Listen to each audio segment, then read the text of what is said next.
அனைவருக்கும் வணக்கம். எவ்வளவு தான் வாங்கினாலும் உனக்கு திருந்தவே மாட்டாங்க அப்படிங்கிறதுக்கு நேற்று நடந்த சம்பவம் ஒரு எடுத்துக்காட்டு. என்ன அப்படின்னாக்க, நம்ம சென்னை உயர்நீதிமன்றத்தில் ஒரு வழக்கு தாக்கல் பண்ணி நமது முதலமைச்சர் ஜோசப் விஜய் அவர்கள் கரூர் செல்லக்கூடாது அப்படின்னு ஒரு தடை ஆணையை வாங்குறதுக்காக முயற்சி பண்ணினார். கோர்ட்டு மண்டையில் நங்கு நங்கு நங்குன்னு கொட்டி, அப்பா நீ போப்பா, ஒரு முதலமைச்சராக நலத்திட்ட உதவிகள் செய்கிறதுக்கு தடை போடணும் அப்படின்னு சொல்லி கேட்குறதெல்லாம் என்ன நாகரிகமாக இருக்குது? ஒரு மக்களுக்கு நல்லது செய்யக்கூடாதுன்னு நினைக்கிறாளாப்பா நீங்கள் அப்படின்னு சொல்லி விரட்டி விட்டுருச்சுங்க. இது தாங்காமல் போயிட்டு பண்ணுறது, நம்மளை இப்படி அடித்து விரட்டி விட்டுட்டே இருக்காங்க. எங்கே போனாலும் நம்மளால் ஒரு இன்ச்சு கூட நகர முடியல. உண்மை தானே ஜெயிக்கும். உண்மை இருந்துச்சுன்னா அவங்களே தடை கொடுக்க போகிறாங்க, தடை ஆணை போட போகிறாங்க. நீதிமன்றம் அப்படிங்கிறது எல்லாருக்கும் பொதுவானது. அங்கே நீங்கள் நான் கருப்பு சிவப்பு அதெல்லாம் பார்க்க போகிறது கிடையாது.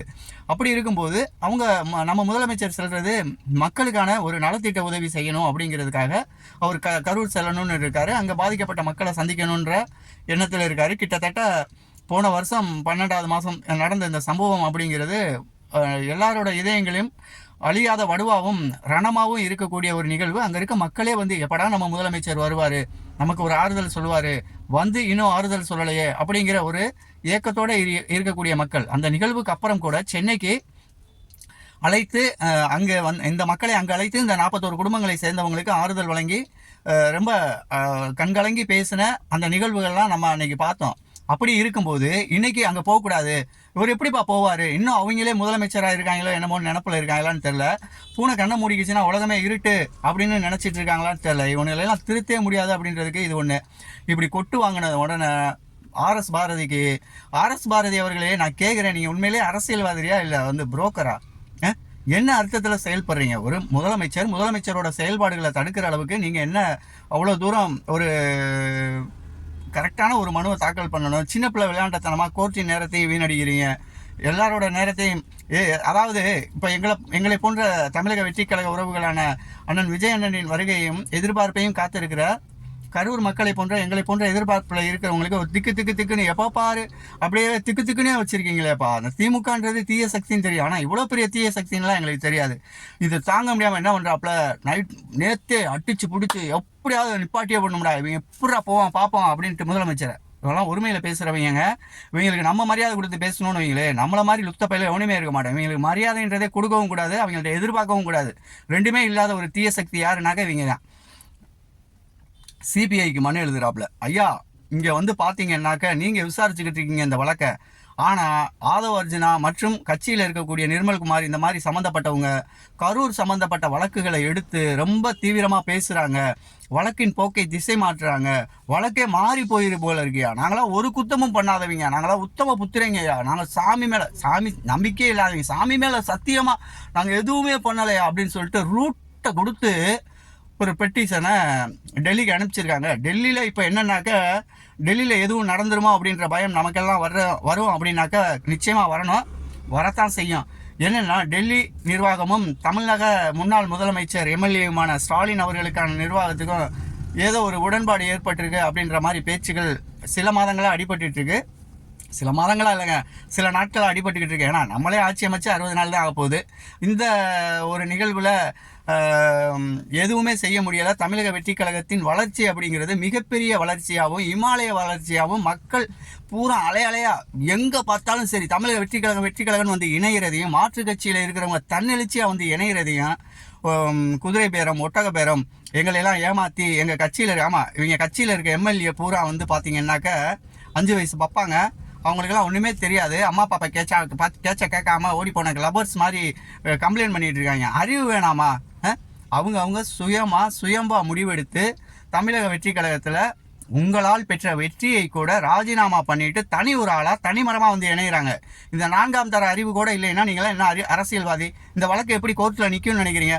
இப்போ உதாரணத்துக்கு நான் இருக்கேன், எனக்கு விருப்பம் இல்லைப்பா உன் கூட பயணிக்க, உன் கட்சி எனக்கு பிடிக்கல, உன்னோட நடவடிக்கை எனக்கு பிடிக்கல, நீ ரொம்ப மோசமாக செயல்படுற, எவன் பேச்சையும் கேட்க மாட்டேங்கிற, தன்னிச்சையாக செயல்படணும், நான் தாண்டா அந்த கட்சி, நான் தாண்டா அதிமுக, என்னை தவிர எவனுமே இருக்க முடியாதா அப்படின்னு சொல்லிட்டு எடப்பாடி அவர்களின் தன்னிச்சையான முடிவுகளுக்கு கட்டுப்பட முடியாமையும், அவன் இனிமேல் வாழவே முடியாதா இவனோட அப்படின்னு சொல்லி ஒரு பொண்ணு கோவிச்சுக்கிட்டு அப்பா வீட்டுக்கு போகும் இல்லையா, அந்த மாதிரி நிலையில தான் இந்த எம்எல்ஏக்களும் சரி அமைச்சர்களும் தன்னோட முன்னாள் அமைச்சர்களும் தன்னோட பதவியை ராஜினாமா பண்ணிட்டு மீண்டும் மக்கள் காலில் போய் விழுந்து கொண்டா இவங்க நமக்கு ஒன்றுமே செய்ய வேணாம். ஏன்னா இப்போ பூரா கட்சியை ஏன் இவங்கெல்லாம் வெளியில் வந்தாங்க அப்படின்னா உங்களுக்கு இதெல்லாம் கதையாக நிறையாவே பேசிட்டாங்க. நம்ம இதுக்கப்புறமும் பேசி நேரத்தை வீணாக்கிக்கிட்டு போகிறத விட இந்த அதிமுகவோட பழனிசாமி என்பவர் தன்னிச்சையான தான் என்ற அகந்தை பிடித்த ஒரு லீடராக இருக்கணும்னு ஆசைப்படுறாரு. அதை அவங்க கட்சியில் இருக்கவங்க யாருமே விரும்பலை. அவங்க என்ன நினைக்கிறாங்க, எல்லார்டையும் கருத்துரிமை பெறணும். எல்லார்டையும் இப்போ புரட்சி தலைவி அம்மாவும் சரி, புரட்சி தலைவரும் சரி, அவங்க தனி ஆளுமை. அந்த ஆளுமைக்கு முன்னாலே இவங்கெல்லாம் ஜீரோங்க. இப்போ எடப்பாடியெல்லாம் ஜீரோ தான். எடப்பாடிக்கு அன்னைக்கு அந்த மிச்சம் இருந்த 4 வருடங்கள் வாக்களித்து நம்ம ஜெயிக்க வச்சோம். புரட்சி தலைவி அம்மாவுக்கு வாக்களித்தது. அதன் பிறகு அவர்களோட ஆட்சியை இவங்களே கண்டினியூ பண்ணுறாங்க. குதிரை பேரம் என்பது இவர்களுக்கு ஏன் வருதுன்னா, இவனுங்க பூராமே கூகம். இவன் கூகத்தூரில் என்னென்ன பண்ணணும், நம்மளை மாதிரி தான் இவங்களும் பண்ணியிருப்பாங்களோ, நம்மளை மாதிரி தான் இவங்களும் செய்வாங்களோ, நம்மளை மாதிரி தாண்டா இவங்க பண்ணுறாங்க அப்படின்னு மிக கேவலமாக தனக்குத்தானே, அதாவது தம் மேலே நம்பிக்கை இல்லை, மற்றவர்கள் மேலே பழிய போடுறாங்க.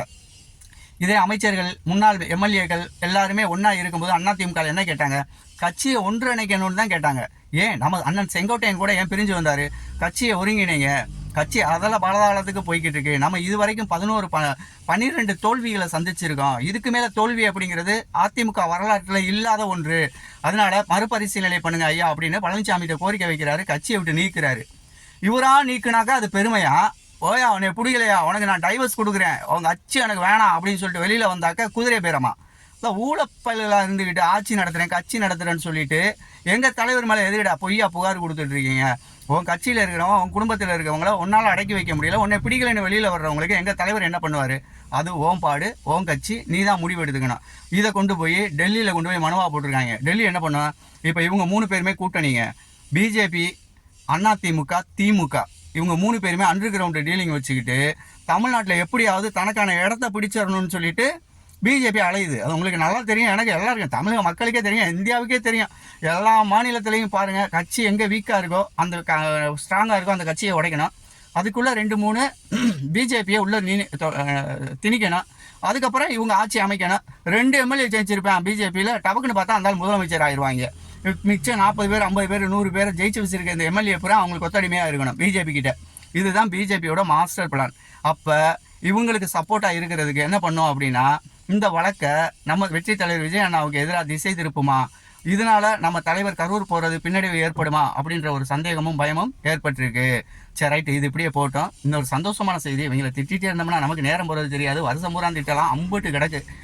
நமது வெற்றி தலைவர் அவர்கள் தனது மகன்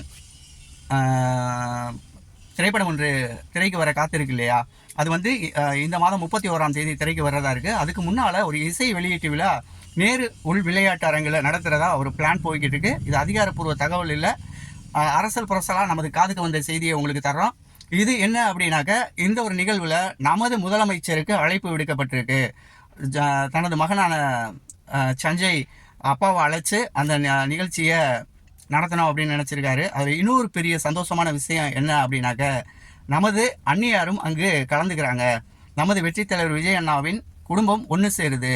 பதவியேற்பு விழாவில் குடும்பம் இல்லைன்னு கண்கலங்கி இருந்த நம்மளை போன்றவர்களுக்கு ஒரு இனிப்பான செய்தி, மகிழ்ச்சியான செய்தி, குடும்பம் ஒன்று சேரணும், ஒன்றா இருப்பாங்க அப்படின்ற நல்ல சந்தோஷமான செய்தியை சொல்லிவிட்டு உங்கள்கிட்டேருந்து இப்போ விடைபெறேன். மீண்டும் அடுத்த வீடியோவில் சந்திப்போம். நம்ம வீடியோ பிடிச்சிருந்துச்சுன்னா 4 பேருக்கு ஷேர் பண்ணுங்கள்.